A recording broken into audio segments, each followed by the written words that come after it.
आता कैलास अडगावकर ज्वेलर्स सोबत सोनं घेणं झालं आणखीन सोपं. मेकिंग चार्जेसवर तब्बल 50% सूट. मर्यादित कालावधीसाठी नक्कीच भेट द्या.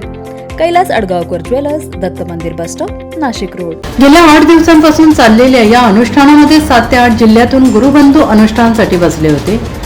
श्री अनंत विभूषित स्वामी योगी यतिराज माधवगिरी महाराज यांच्या प्रमुख मार्गदर्शनाखाली झालेल्या या जप अनुष्ठान सोहळ्यात दररोज पहाटे नित्यनियम, विधी, सत्संग, प्रवचन, आरती, हनुमान चालीसा, फलाहार, प्रवचन असे धार्मिक कार्यक्रम संपन्न झाले. 8 दिवस जपानुष्ठान सोहळ्यात मनाने सद्गुरूंचे स्मरण केल्यानंतर आपण सर्व सद्गुरूंच्या परिवारात आलो असून सद्गुरूंच्या कोणत्याही कार्याला विरोध करू नका असे आवाहन स्वामी माधवगिरी महाराज यांनी केलं आहे. तपोवनातील सामूहिक अक्षय तृतीया जप अनुष्ठान सोहळ्याच्या सांगते प्रसंगी ते बोलत होते.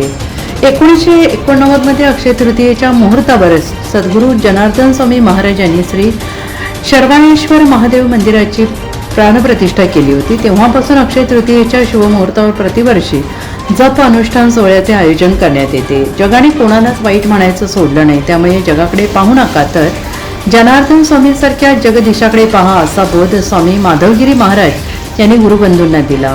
आपणही सद्गुरूंना शरण आल्याने कोणालाही वाईट म्हणू नका, या एकच धर्माचे पालन सगळ्यांनी केलं पाहिजे असंही माधवगिरी महाराज यांनी म्हटलं आहे.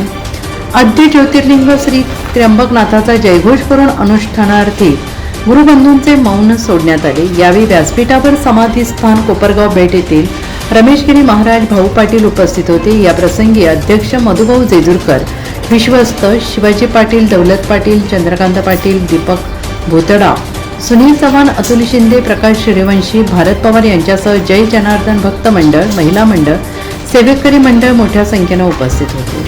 NCN न्यूजसाठी रोहन दनी, नाशिक.